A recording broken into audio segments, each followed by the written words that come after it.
Hello, welcome again to the Ref Show. Fair to say it's not been the best of weeks for the profession of football. Incredible to think that since we were last with you in this studio, the England manager has gone and all kinds of allegations and accusations are flying about the way that the industry of football conducts itself. Allegations of dodgy dealing, the integrity of the game brought into question, which none of us wants. But one area of the game, Keith Hackett, remains above suspicion and the integrity is protected. And we should really put this on the record. Match officials. Oh, I think that there's no question that the structure is in place. The history has been there that, you know, I and many other referees visited countries overseas and were slightly concerned about what was happening there. But over in this country, we have a set of referees through tradition, through the history of the game, of having high levels of integrity. That's, I can assure you. And the accusation is always dishonesty among referees, but they make honest mistakes. I think we have to accept that, don't they, David? Without a doubt, without a doubt. Like you say, I mean, we've gone through a tough week, tough couple of weeks, really, you know, of accusations, as you say. But yeah, certainly pointing nowhere near towards the refereeing situation. And yet, they would appear to be the most vulnerable to be corrupted because they're the least well remunerated people in football. I don't know if attempts have been made to offer them inducements or whatever, but they earn so little compared to. Well, I mean, I suggested a few weeks ago that the minimum amount that they should be earning is $250,000 plus per season. It's the life after refereeing that where they suffer a little bit. But on the issue of the potential of receiving an approach, the things that I helped to put in place was, if you like, a rule that they could not gamble on soccer worldwide. That is carefully monitored.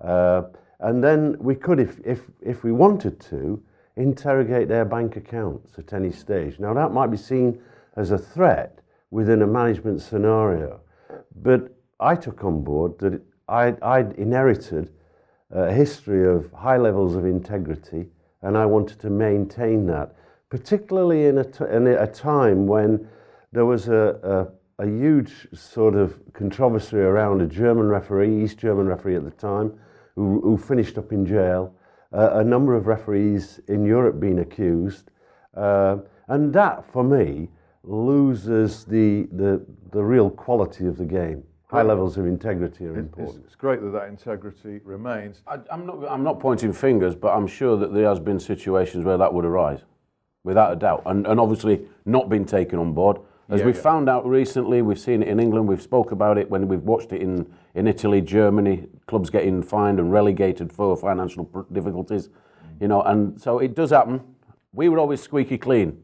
This week's proved different. The potential is there for it. It's got to be. As you rightly say, which raises the point about they should be earning more money apart from anything else. Well, is it about if they earn more money? If they're earning $3 million a year, do they ask for some more money, as we've just seen in the paper with the England manager? It shouldn't. You know, it's not about that. It's greed. Yeah. Is it deflected from the actual job that they're working in? You know, it's extra money.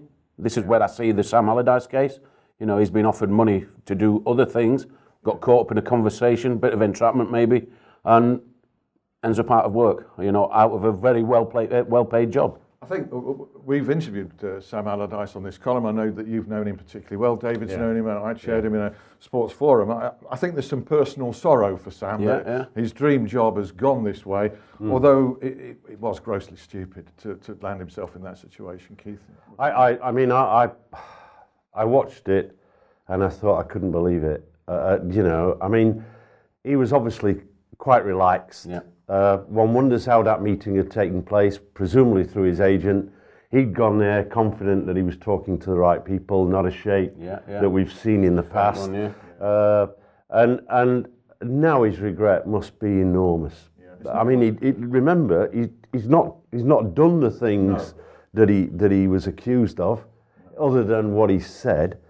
And as I see it, I mean, I'm not a lawyer, but I saw it, he was going to earn the money for doing an after-dinner speech. Well, there are many people in football, past and present, that have earned money for doing after dinner speeches. Indeed, and we've got one here. The perception is the important thing, I suppose, in what the outcome was. Yes. I mean, some of the allegations that have been flying this week haven't really stuck because of sympathy for some of the people involved, and it wasn't crime of the century for Sam. But I think that the worrying thing, David, just to wrap this part of the show up, we're not surprised about allegations of dodgy dealings in football, are we? I'm not.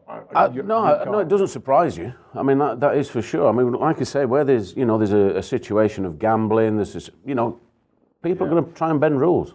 Yeah. If there's a way to earn money, people will bend rules, and they'll try and get into the nitty-gritty of the people that are running the game, working with the game, working in the game, to try and make that money. And unfortunately, the temptation for people to do that will be there, and unfortunately, temptation for people to accept it could be there. More money breeds greed, and perhaps there's too much money in the game. The temptation's there all the time. Football needs to regulate itself. I think you both agree, on this.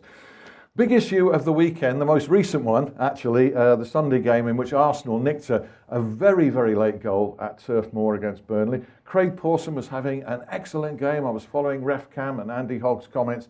Then came a late winner. Was it handball? Should it have been disallowed for handball? Should it have been disallowed for offside, or both? What's your view? Well, the first thing is it should not have been allowed. One feels rather sorry for Craig because he was caught slightly out of position. He hadn't got a view. And we always say to referees, do not guess. We hope that in certain situations an assistant can come in and advise and we get to the right decision. For me, it was the wrong decision. I felt that there was a clear, deliberate handball. The player had got his hands raised. The ball struck, but his hands were for me in an unnatural position. But then we go to the offside, and that seems to have been not talked about. The one thing that I can say is that this was one where the video referee would have taken the pressure off, and we could have got the right decision. How long would it have taken to arrive at the right decision? Because I know that our RefCam guy, Andy Hogg, watched it over and over again to try to reach a conclusion on this.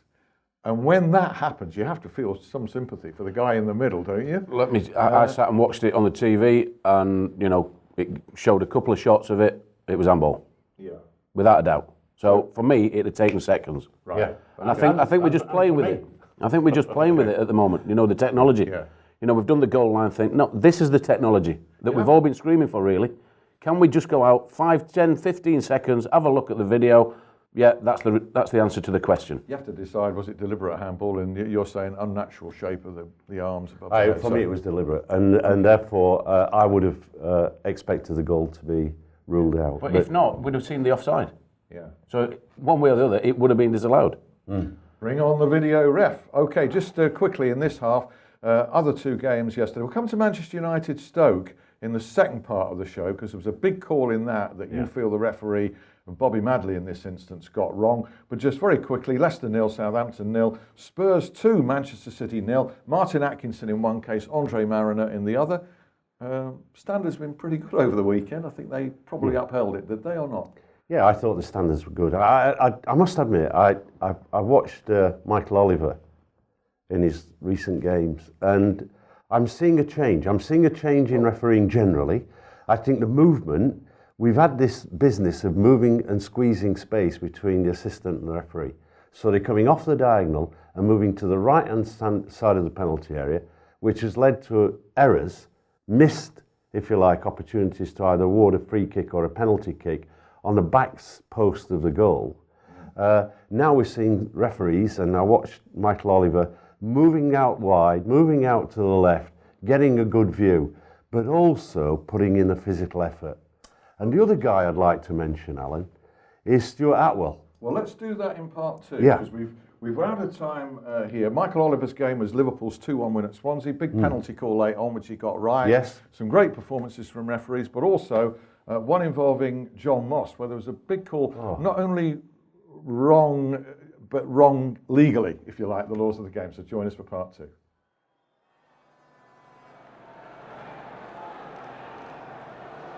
In stormy weather, a keeper punches the ball clear and watches amazed as it's caught by a sudden huge gust of wind.